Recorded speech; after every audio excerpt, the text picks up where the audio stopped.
मैया मोर अंगना। करी हम बड़ाई माई के कतना हो, करी हम बड़ाई माई के कतना। आजू आई है देवी मैया मोर अंगना। आज आई है देवी मैया मोर अंगना।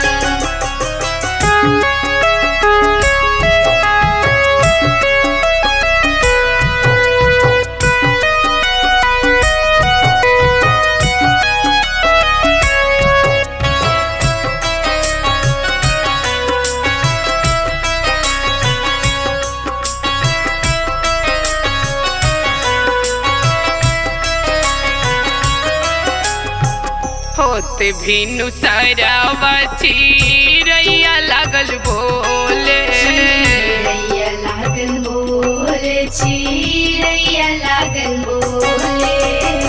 भक्ति भजन सुनी मन लागल डोले। मन लागल डोले हो, मन लागल डोले। होते भिनु सारावा चिरैया लागल बोले।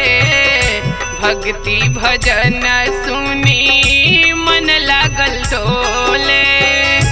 हिरवा जड़ल बा गर्दन पे गहना हो, हिरवा जड़ल बा गर्दन पे गहना।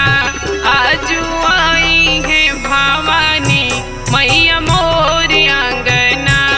आज आई है देवी मैया मोर अंगना।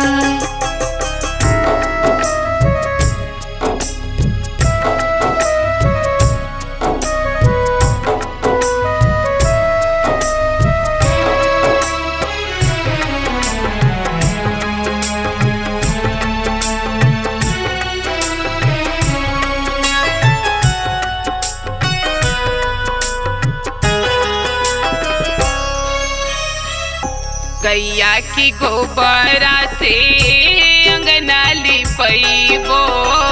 अंगना लिपैबो हो, अंगना लिपैबो।